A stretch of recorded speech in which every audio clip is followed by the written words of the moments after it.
Olá, gente, saudações, um abraço para vocês. Aqui Jair Eduardo, editor do Pitoco e também aqui do Pitocast. Estamos circulando na sexta-feira, que eu me refiro a vocês, é 6 de março. Estamos circulando às vésperas do Dia Internacional da Mulher, no dia 8 de março. E por muita coincidência, não foi nem pensado, foi coincidência. Mas nós estamos trazendo na capa do jornal 3 grandes executivas de Cascavel. São pessoas discretas, eu tive que batalhar muito para obter uma foto, não foi com elas, foi por outros meios. Mas está na capa do jornal a foto do trio lá do Mascarello e Comil. 3 mulheres executivas que comandam ali equipes de mais de 3 mil operários, exportando para mais de 20 países do mundo ônibus e também silos e armazéns, não é? Estou contando um pouquinho da história. Como nasceu a semente do aço? Onde que nasceu? Em que lugar de Cascavel? Em que ano? 1956. Vejam só. É uma história que vai longe, mas que chega na contemporaneidade porque traz em primeira mão não vou dizer fusão, a parceria entre a Mascarello Ônibus de Cascavel com a gigante asiática BYD. Então a Mascarello passará a produzir ônibus elétricos em Cascavel com o chassi da BYD. Notícia exclusiva em primeira mão para você, nosso leitor do jornal Pitoco. Você quer receber essa edição? Manda uma mensagem para mim, manda um e-mail no pitoco@pitoco.com.br. Entre outras muitas informações que estamos trazendo nessa edição, né? Vamos lá, eu vou apresentar para vocês, a minha colinha está aqui, o meu entrevistado de hoje. Me refiro ao médico Paulo Ricardo Corrêa Schmidt, ele que graduou-se na Universidade Federal de Pelotas, mas é cascavelense, aqui da terra. Neurocirurgião pelo Hospital Universitário do Oeste do Paraná, membro titular da Sociedade Brasileira de Neurocirurgia, pós-graduado em Medicina da Dor, cirurgião especialista em patologias da coluna pela reputadíssima Universidade de São Paulo, melhor Universidade da América Latina. Doutor, muito obrigado pela sua presença. Tudo bem, Paulo? Tudo bem, bom dia. Tranquilo, meu amigo. Paulo, você está numa área, a gente conversava aqui fora do ar, de muitas complexidades, não é? Primeiro quero te perguntar por que você escolheu essa especialidade, o que foi determinante? Questão mercadológica, aptidão, curiosidade, enfim, é com você. Eu escolhi a neurocirurgia, né, especificamente porque o meu primeiro contato na faculdade foi neuroanatomia. Lá a gente já começou com a neuroanatomia. E eu me dei bem, achei muito interessante essa curiosidade, né, esse mistério assim, do sistema nervoso central. Então eu estudei muito isso e sempre fui acompanhando dentro do possível. E eu vi que surgiu, né, aqui o serviço de residência aqui no HU, aqui em Cascavel. Então logo que eu concluí a minha formação na Federal de Pelotas, na medicina, eu vi uma oportunidade de ficar próximo à família, né, e poder aprender a neurocirurgia. Bom, tive excelentes preceptores aqui, né, tenho muita gratidão a todos eles até hoje. Então, assim, foi mais ou menos essa a minha escolha.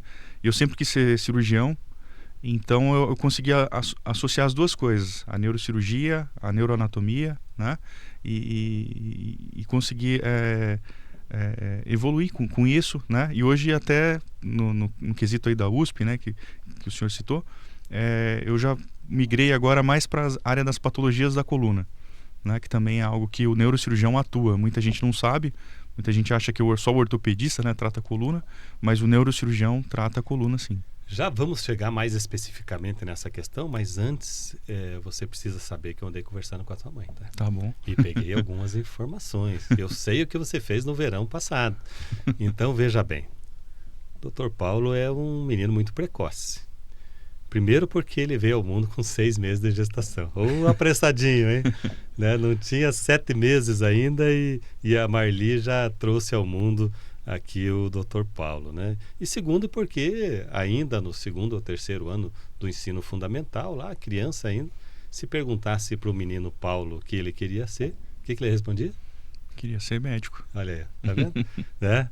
Essa precocidade toda, você diria assim que te trouxe já para a adolescência convicto de que você queria mesmo esse caminho? Sim, é uma coisa que eu nunca tive dúvida do que fazer.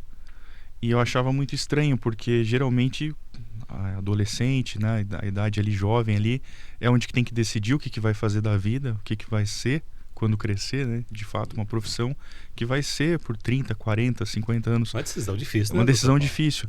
E eu não tive essa dificuldade, né? Eu não sei explicar bem o porquê, mas eu sempre me senti assim, muito interessado na área. E eu acho que eu tive sorte eu tive asma na infância, então eu sempre fui muito bem atendido das vezes que eu precisei, e eu achava assim muito legal, né? Um profissional que era mais respeitado do que hoje em dia, mas muito respeitado, chegava e resolvia a situação, né? Cuidava de pessoas e, além de tudo, ainda ganhava dinheiro fazendo isso, ajudando pessoas. Então foi essa a minha, assim, que eu pensei, poxa, é isso que eu quero ser, né? Esse quase um super-herói, né? A gente olhava assim de forma mais lúdica, né? Sim. Olha, não dá para falar em neurocirurgia em Cascavel sem citar um grande amigo meu, Dr. Orival Alves, que nos deixou na pandemia, né? Grande amigo Orival Alves. Inclusive ele era parceiro do jornal num projeto chamado Pitoco Futuro, pelo qual enviamos exemplares do Pitoco para todas as escolas públicas e privadas de Cascavel, dentro de uma política de estimular o gosto pela leitura, com contexto local, um texto bem escrito que respeita o idioma português, né? Enfim. E lembro de um outro médico, não sei se você vai lembrar do Dr. Romero. Dr. Romero, médico muito antigo em Cascavel, também nos deixou. Eu me recordo que o jornal estava na rua fazia 5 minutos, 10 no máximo. Era só o tempo de levar o jornal até ali na rua Mato Grosso, onde era a clínica dele. Já tocava o telefone fixo. Eu já sabia quem estava ligando, era o Dr. Romero. Ele achou alguma vírgula fora do lugar, alguma reticência, algum parágrafo mal construído. Me ligava, eu já... Doutor, qual foi o problema dessa vez? Então, enfim, tivemos muitos amigos nessa área, dos quais nos orgulhamos muito. Doutor Paulo, não tem como não falar do uso abusivo do celular. Certo. E fala-se do pescoço de celular, né? Não é esse o termo técnico, certamente você aqui conhece. Mas, enfim, quando esse personagem está como uma extensão do nosso braço, né? Como se ele tivesse nascido e projetado aqui, também há um problema de postura aí. Você acredita que possa haver realmente, de fato, sequelas a partir desse uso indevido ou exagerado do celular? Certamente. O celular, né, o uso abusivo dele, não tem problema usar o celular. O problema é que hoje em dia nós usamos demais. No geral, a sociedade está altamente dependente das telas. E o celular, o que acontece? A gente acaba sobrecarregando a cervical. O nosso crânio, ele pesa em torno de 5, 6 quilos em média, né, na posição neutra. Só que quando a gente assume a flexão do pescoço, da cervical, para visualizar o celular, chega a sobrecarregar em torno de 20, 25 quilos. Ou seja, 5 vezes mais aí né, o peso que a nossa cervical tem que sustentar. Então, imagina isso de uso prolongado. Sobrecarrega a musculatura, ligamento, disco intervertebral. Então, a gente acaba acelerando um processo degenerativo na cervical. E eu não tenho ainda assim uma epidemiologia, dado estatístico para poder afirmar isso, né? Mas a gente observa uma certa frequência de patologias na cervical de jovens. Parece ser mais frequente no consultório, pacientes mais jovens. Até visualmente você já percebe assim, sim, né? A pessoa está mais inclinada, sim, não é? sim. Né? Tem outras coisas, até questão visual, né? Que a gente fica ali... mas aí é mais uma área da oftalmologia, né? Que também parece ter alterações pelo uso abusivo do celular. Olha aqui, gente. Nós estamos falando de 5 quilos na hipótese que tenha cérebro, né? E pode ser mais se a consciência estiver muito pesada, né? Então varia de pessoa para pessoa. Só uma descontração aqui.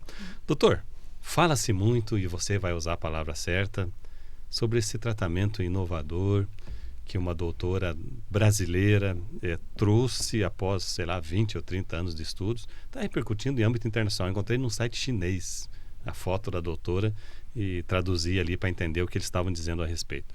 É verdade que ainda é uma terapia que merece muitos outros testes, né? Aprofundar, traz algum avanço. Eu queria que você me dissesse quais são as cautelas que nós temos que ter, mesmo mediante aparentes boas notícias.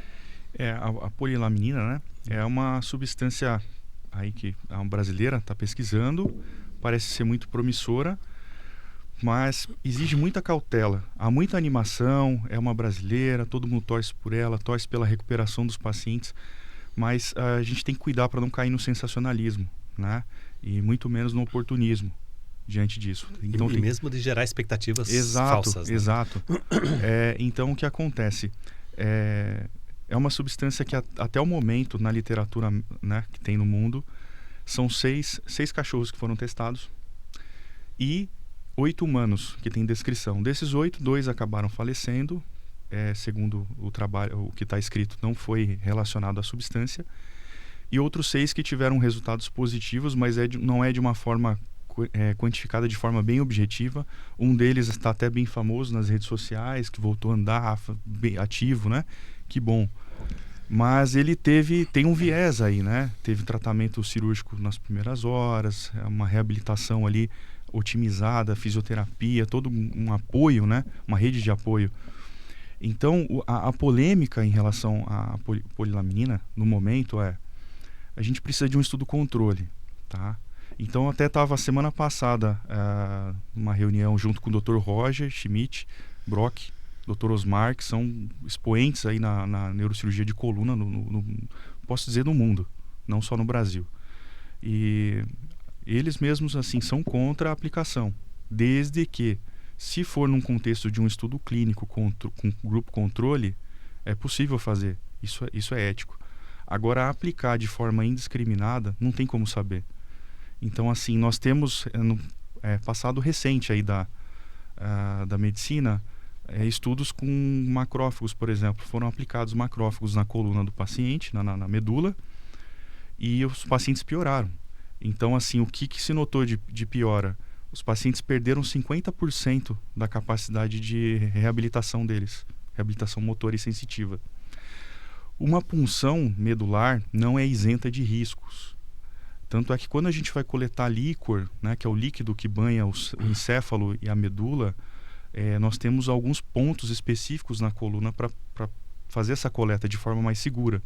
Porque se nós adentramos a medula com essa agulha, nós podemos causar uma hemorragia, um trauma e um déficit neurológico definitivo no paciente.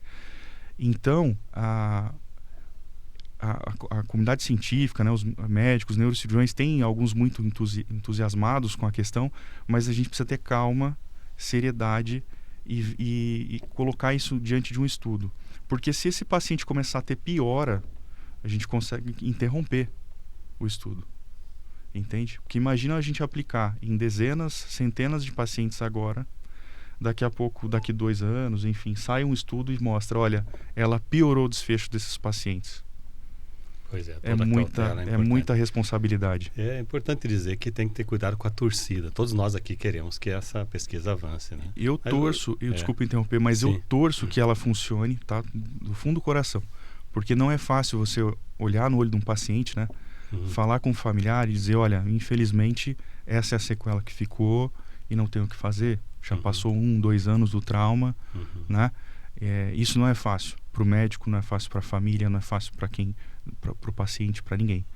Então nós temos que fazer o básico bem feito no país, que é o quê? Primeiro, evitar acidente, né? Evitar o trauma. Aconteceu? Bom, o ideal é o paciente ser operado nas primeiras 24 horas, idealmente mesmo antes de 8 horas. É muito difícil conseguir fazer isso na prática, mas é possível. Segundo, o paciente precisa de leito de UTI na sequência de um trauma raquimedular agudo, para evitar hipotensão. Isso é o que tem na literatura, é o que é convicção assim que isso funciona, muda desfecho.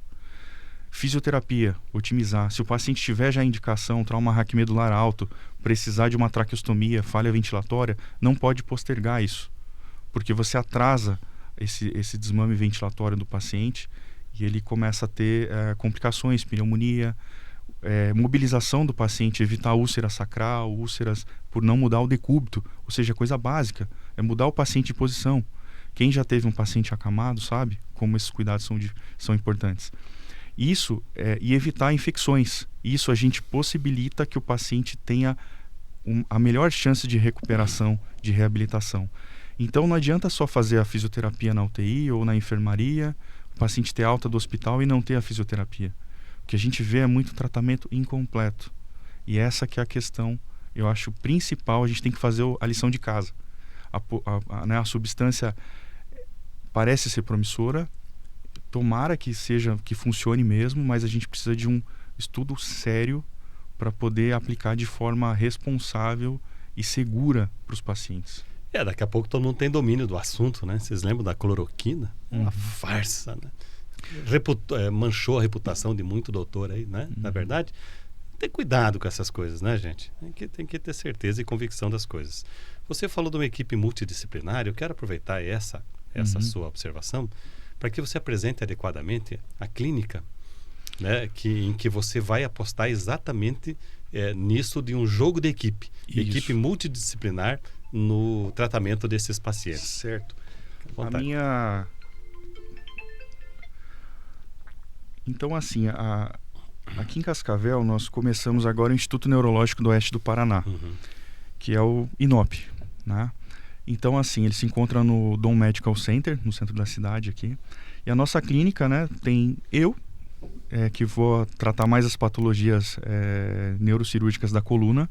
Dr. Marcos Gales, que é já neurocirurgião experiente, trata mais focado nas patologias do neurocrânio.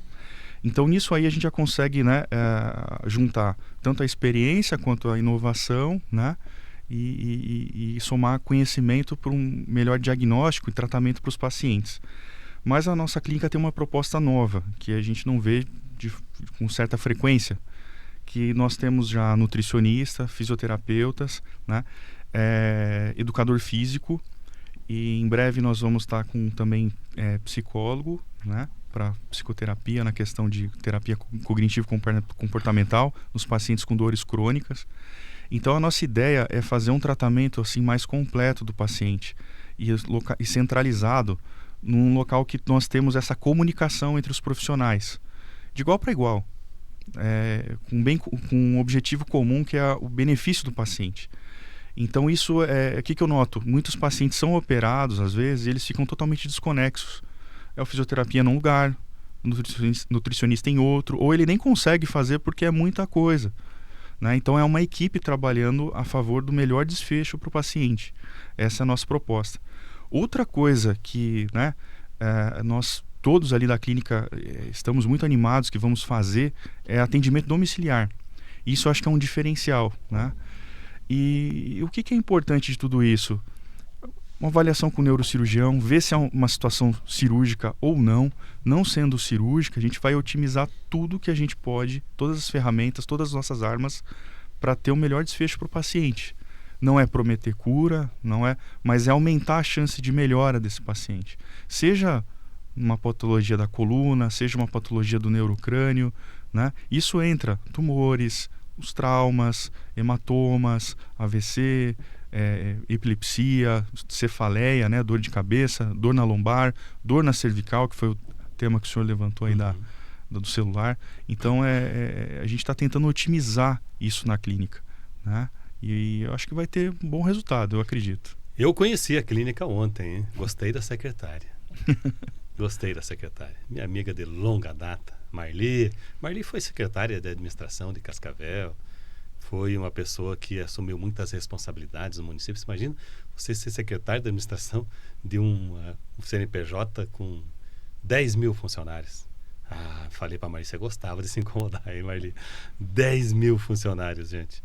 Doutor, eu acho que é importante também, é relevante a gente trazer aspectos que digam respeito ao futuro do tratamento de problemas na medula.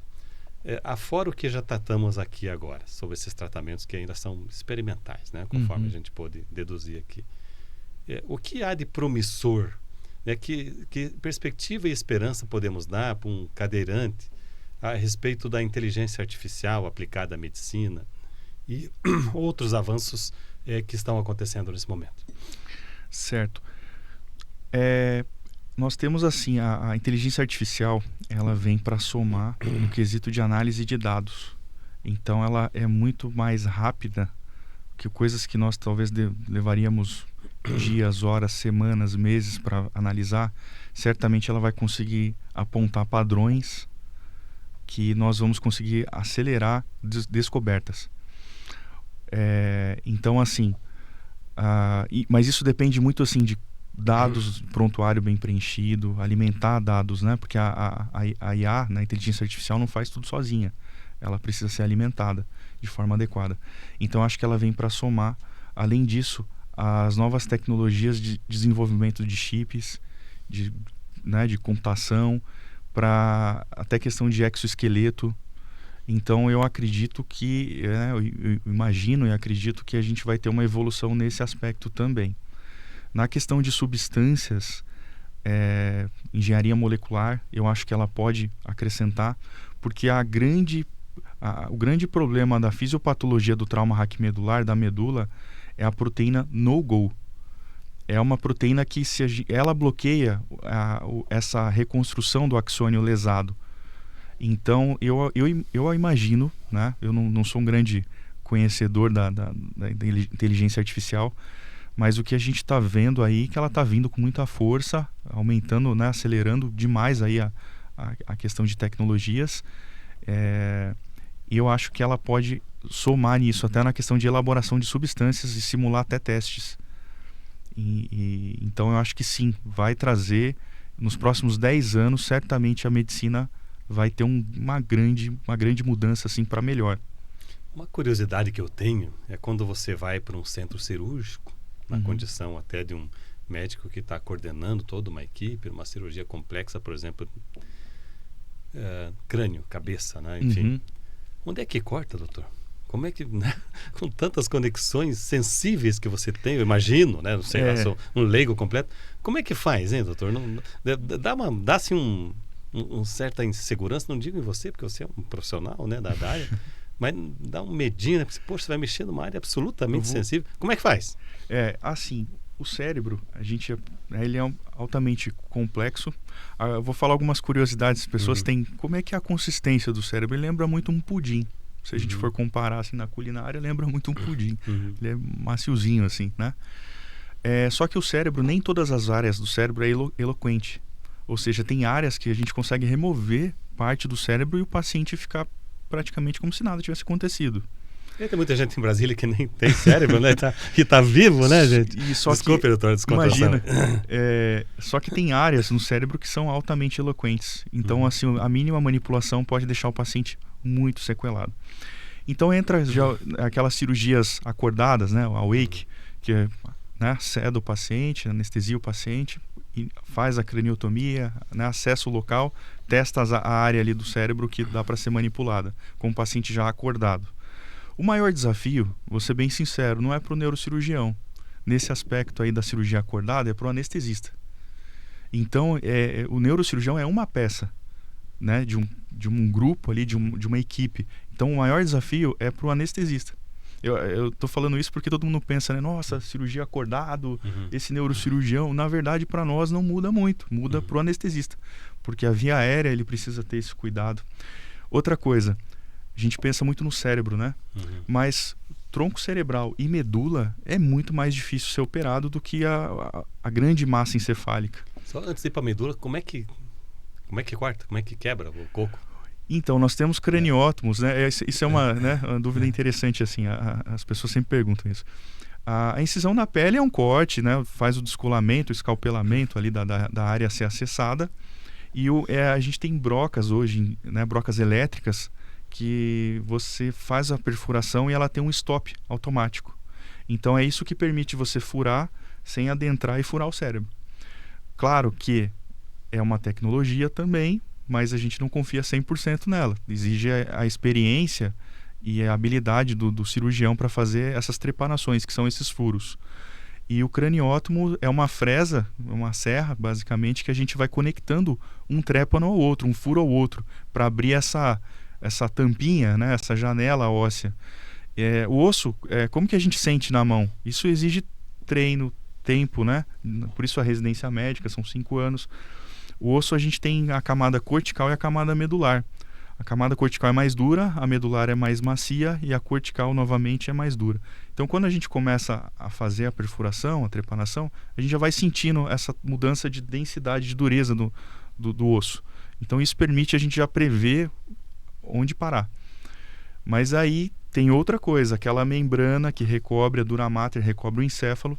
A gente consegue abrir essa membrana e adentra o cérebro, né? Vocês imaginaram o grau de complexidade disso, gente? E a responsabilidade de um profissional como o Dr. Paulo? Mas se diz que a medula pode ser ainda mais complexa, né? A medula, ela exige, por exemplo, nem toda patologia de crânio precisa de eletroneuromonitorização fisiológica, que são agulhinhas pelo corpo que basicamente testa se está funcionando esse circuito, né, de comunicação, né, do cérebro com a parte motora periférica. Na medula, um tumor medular, por exemplo, é obrigatório. Não tem como não operar sem ter essa tecnologia nos auxiliando hoje em dia. Hoje em dia, operar um tumor medular sem isso é má prática médica. Então, a medula, imaginem como se fosse um palmito. Eu gosto de usar exemplos assim porque fica fácil de qualquer um imaginar. Só que ele é uma substância também da consistência ali meio gelatinosa, meio um pudim, como o cérebro, só que ele não tem muita margem. Qualquer coisa que você tocar, que você manipular, cortar ali, pode gerar um déficit irreversível. O cérebro, por exemplo, nós temos áreas que dá para aspirar, retirar, remover ali, que não vai causar problema no paciente. Agora a medula não tem. Qualquer ponto que você... Por isso que eu falo da questão da injeção da substância da polilaminina, né? Que é a questão de você fazer uma perfuração, injetar 0,5 ml acima da lesão, 0,5 abaixo da lesão, de uma substância que nós não temos ainda segurança para afirmar que realmente funciona. Gente, eu estou entrevistando o Dr. Paulo Schmidt, neurocirurgião, cascavelense, da Gema, cobra criada, né? E que está montando uma equipe, está praticamente montada, né? Tá evoluindo, já está pronta, sim. Mas a gente está evoluindo, acrescentando mais profissionais, né? Onde é que as pessoas podem encontrar o seu tratamento? Eu tenho certeza que muitas pessoas estão até impressionadas que com o grau de conhecimento que o doutor, embora jovem, quantos anos, doutor? 34. 34 anos de idade, mas já passou por muitas experiências, né, doutor? Até porque a formação de vocês, imagino eu, especificamente na especialidade que você escolheu, pede um preparo ainda mais acurado, não é assim? Sim. Bom, eu vou passar para as considerações finais, então, Dr. Paulo Schmidt, agradecendo a presença dele e a sua, que está acompanhando o nosso trabalho, desejando, Dr. Paulo, que vocês, e certamente farão, enriquecerão o digamos assim, muito sólido, muito consolidado polo de saúde de Cascavel, que recebe gente de todo lugar, Mato Grosso, Paraguai. Vocês não imaginam a força, o vigor e o prestígio do polo médico de Cascavel, que na verdade só vai crescendo com profissionais como o Dr. Paulo. Agradeço muito a sua presença, desejo que todos os objetivos sejam alcançados lá na clínica. Muito obrigado, agradeço aí a oportunidade de estar aqui, gostei muito da conversa, se precisar estou à disposição. E o contato é o? Contato da clínica. Da clínica? Eu vou ter que olhar aqui. Não tem problema. No cartão. Tem o cartão fácil aí? O cartão está aqui, quer ver? Quer ver como eu acho rapidinho aqui? Então, é comigo mesmo, olha aqui. Vamos achar aqui. No Instagram é fácil de achar, é Inop Cascavel, né? E aqui o número de contato tá aí, ó. É o 45 99148 4442. Perfeito. Certo? Tá aí, entrevistei o nome completo dele aqui, vai remeter para o RPM, né? Paulo Ricardo Correia Schmidt. Agradecendo o Dr. Paulo, agradeço também a sua companhia, desejo saúde para todos vocês, que a gente volte a conversar muito em breve. Um abraço e até mais.